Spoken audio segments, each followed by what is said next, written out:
So last week we started talking about delays. Is that good or bad for developers and publishers to put on some delays, as we have seen, especially in this COVID period?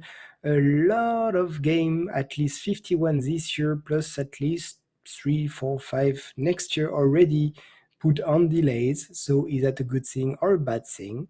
And that's what we're already talking about last week. And as you said, we love to digress a lot. So since Krian couldn't make it this week and Phil is gone, actually, I hope he's fine.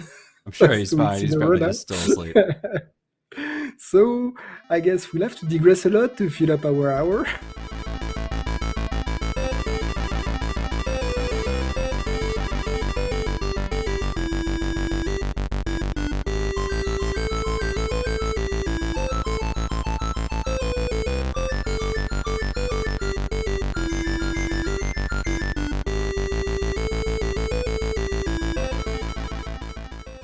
Whatever. Question. Do you have any news? Because I see it's already 51. Yeah, I do have a little bit of news. I do have a few news things. So let's go ahead and take a look at those. So we just didn't talk about delays again. Oh, we talked about Delay part delays a 3 bit. We next talked about week. games that were delayed. I only really had one other question. I'll That's all ask that right one then. real quick. It basically, Okay. my question was, um, what do you think is a reasonable time between the last news you receive on a game and assuming that a game is dead? Okay, because a lot of times we'll hear about a game and then it's delayed and then you just don't hear anything about it for a really long time. What do you think is a good amount of time to assume, okay, this isn't happening anymore? Well, I think taking again Star Citizen, they have a roadmap, and you can see how much they are following the roadmap. And if they are very late, usually developers tell you why, either on their Discord server or the website or whatever. If you still don't hear anything after a few years, first thing I would do is go on Google and check if the studio has been bought or went down or something like this. Because usually this is the cause of delays or just, shush, or just Blizzard saying, yeah, it's gonna be ready, it's gonna be ready. Leave me alone. So if you don't hear anything after a year, like I live one E3.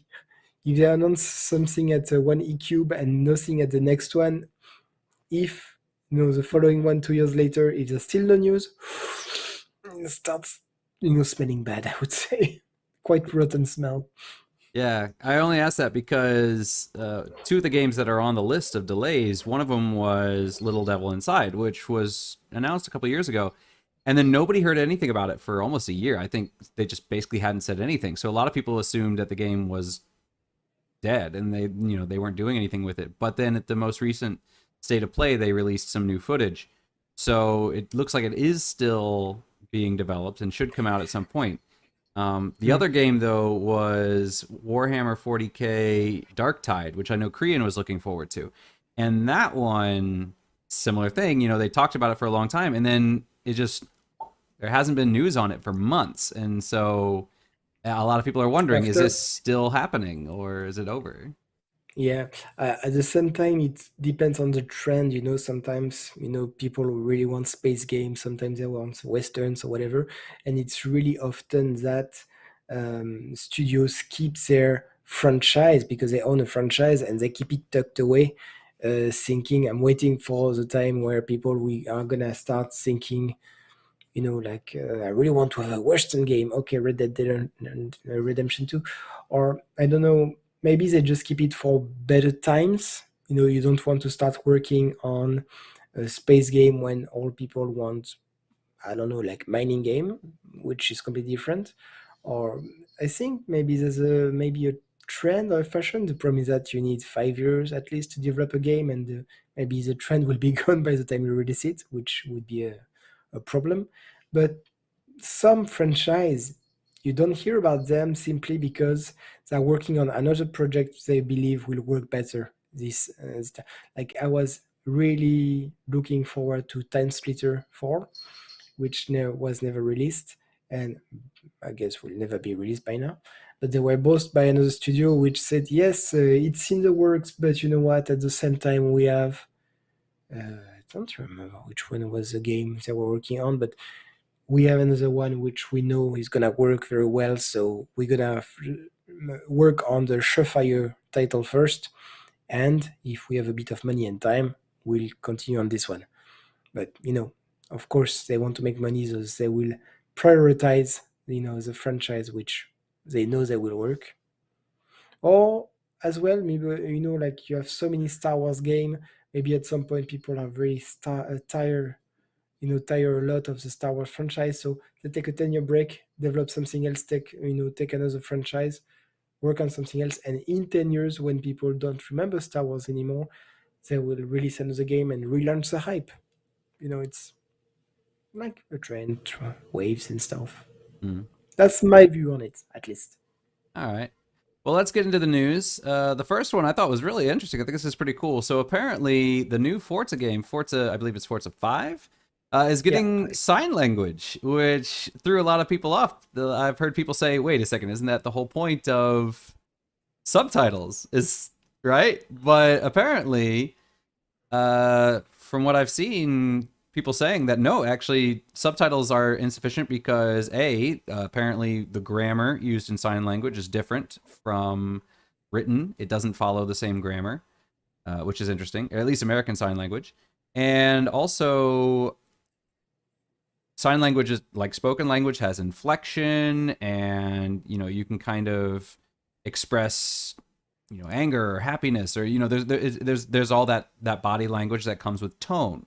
So there's tone to it, and when you see that in text, it's the same thing as reading a comment on the internet. You can't tell if that person's being serious or sarcastic, or if Mhm. they're angry or whatever. And so apparently they're going to have some kind of sign language translation display up on the screen. So if you're a deaf person, you can see the sign language there, and it's supposed to be able to better convey to the deaf what's going on, But so they're able to pick it up. isn't Forza, like a racing game? It is a racing game. So what do you need apart from right, left, and I is there guess a story? I never announcers played. or in menus, or I Okay, don't because know I if never there's played a. Forza, so I don't. I Yeah, I would don't mean know. like an RPG or a story-based game, yeah. And then for a race game, again, don't really need to read. You see it turn right, you turn right. I don't know. Maybe I there's don't some know. I kind of never. career mode or something that needs it. Yeah, maybe. I never played this game, so maybe. But yeah, that's always a good news, I guess. Yeah, I think that's pretty cool that they're actually That's very adding cool. that. Yeah, I don't know how they're gonna do it yet. I don't know if they're gonna have like a person up in the lower corner that's doing it, or if they're gonna Ah, have that'd if it be is going to cool, be a actually. recording of a real person, or if it's going to be some sort of animated avatar doing it. I'm not quite sure. But yeah, I think that's really cool that somebody's adding that, because and then I learned something because I had no idea. I in my head that was the first thought I had too. Is like, wait, that's what subtitles are for. But yeah, then adding the tone and the body language to it that you don't get from text, and it's like, oh yeah, that makes a lot of sense. I hadn't thought about it, so I think that's really cool. I'd be excited to see a video of how this works, just to get an idea of it. But yeah, I think that's kind of an interesting feature. So I felt that was newsworthy and should be put out there. Something else that most of us gamers already know. This is not news to us, but I guess it's news to somebody. Apparently, I don't remember who did it. I'll have to look it up, but it was published in Mortal a Kombat. Immortal Kombat. Yeah, it was published in a journal. I'll have to look it up, but this has been peer reviewed, so this is a scientific fact now that video games do not cause violence. Yeah, so let me Let me look smash up. my keyboard. Yeah, exactly. So this is the funny thing is, let's see, it was published in the Journal of Economic Behavior and Organization. And the quote was, taken together, these results suggest that violent video games may agitate children, but this agitation does not translate into violence against other people, which is the type of violence which we care about most. A likely explanation for my results is that video game playing usually takes place at home, where opportunities to engage in violence are lower. This incapacitation effect is especially important for violence-prone boys, who may be especially attracted to violent video games. So what the study basically said is that people who play these video games, they don't act more violently to each other, but they can be more. They said they do have a higher habit of breaking things after the game. So rage quitting and throwing your controller is a very real thing.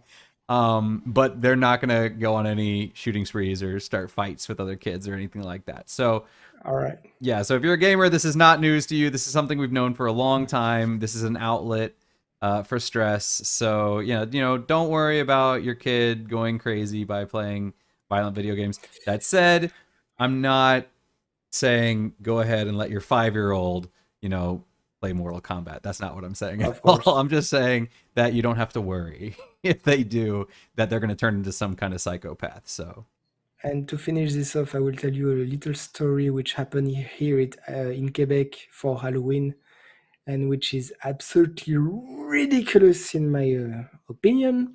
Maybe you know this really cool Netflix series called Squid Game, of course. which is violent, yeah, quite violent. You won't let some kids watch it, but it's not Mortal Kombat. I mean, in any case, there is a lot of games like Roblox or Minecraft who add this mod Oh yeah. of Squid Game, but non-violent. There's no blood everywhere. It's just when you cross the bridge and you fall in a very Roblox-like. And here in Quebec, because some kids play, outside school, and like if you move, you die, and they believe that it was too violent, so they forbid the kids from playing Squid Game at school and from purchasing Squid Game costumes for Halloween. That was the most popular Halloween costume this year. I mean, come on. And the prime minister, actually, the prime minister of Quebec, went live and said, "Come on, guys, that's stupid. It's just let them. That's Halloween. Just let them take whatever costume they want." And the prime minister was highly criticized, saying, "No, you can't let our kids, wear violent stuff. It's Halloween. How much worse is it than Jason and Freddy Krueger? Come Or on." the devil. I mean, come on. Or Like, So yes, video games and pop culture show can get political, and that's ridiculous. your children are not Anyway, allowed to dress up like this TV show, but Satan's perfectly fine. I mean, come on. absolutely. Especially that all the kids, parents are not stupid unless they are like 15, 16 years old. You don't let them play. And my kids, they are like 7 and 10, and they know Squid Games. They're like, "How do you know Squid Games?" Say, "Oh, look, on Roblox I'm playing the mod." And I checked, and I was like, "That's all right, that's like any other game." It's It's just just like. I mean, So the whole purpose of Squid Game is it's violent, but they're playing kids' games. These are games that children exactly. play. So I mean, if you take the violence out of it, it's just kids' games. That's all it and is. It's and tug it's of very war. much Yeah. like Fall Guy, like Yeah. the one which are not qualified, poof, they go out of the screen. There's no violence on this. That was very ridiculous. But welcome to the world of politically correct. Yeah. Yeah. So don't have to worry about your kid turning into some kind of psychopath. All right. But like I Absolutely. said, it's still up to the parents. Things like gore and stuff like that, if they're very young, could not necessarily drive them to violence, but could be disturbing for a young child. I know kids can get scared watching certain TV shows and stuff like that. So Absolutely. you still want Mm. to get them away from that. And yeah, so basically something we already knew, but science is now catching up with it. And other than that, the only other piece of news I have is that Microsoft and Sega are teaming up for something. Sega is going to be using their Azure architecture. I'm not quite sure what the project is. I don't think anybody really knows at this point what the project is, but yeah, they're teaming up for something. So keep your eyes out for those two, I guess. Valkyria Chronicle 5. Way. Oh man, I I love that. wish, but I Love that. certainly hope that that is a multi-platform game. I would be very very sad if Valkyria Chronicles 5 came out and it was Xbox only. That would devastate me. Oh yeah, me too. Me too. But I mean, if it came out for Xbox, I could still get it on PC. So, Exactly. but I would love to play it A on my year later. PS5. Yeah, I definitely Mm. one of my favorite series of all time. So. But no, I'm not sure what that is. We're not sure what it is yet. And no, Microsoft is not buying Sega, which some people thought was what was happening. No, they're not doing that. Um, But yeah, so we'll see how that goes. And that is it for the news. I don't really have anything else, unless you, well, except for Mass Effect 4. They released a new poster for it. I don't have a picture of it right now, but they, if you can look it up, and all it shows you is the new ship. I guess it says on it, the code for it is, I think, SFX or something like that, and then it shows 3 or 4 crew members walking out of the ship towards a crater, and there's some sort of, looks like almost like a Geth chassis or body laying in front of the crater. So some people are speculating that the Geth will return. So I guess the kill all synthetic life ending is not canon. So, but we'll have to see. I don't know. It looks like it's dead, so maybe that is canon. It's hard to say. But yeah, other than All right. that, yeah. What about you? Do you see anything interesting in the news or? Not especially. No, I just saw the delays on FF14, and I was laughing at the people doing. Ah, no, we don't want delay. Yeah, Okay, that was the it's weirdest just thing with one people whining month. to. Come on, Yeah, as I like to whine. yeah, and it's Other only than like that, 2 weeks no, or something. nothing. So yeah, other than that, nothing special. All right, then we're gonna call it a day. Unfortunately, Phil could not be here with us. We don't know where he is, but we're gonna have to put an APB Find out him. to find him. Yeah, or APB. Yeah, I said that correctly, I think.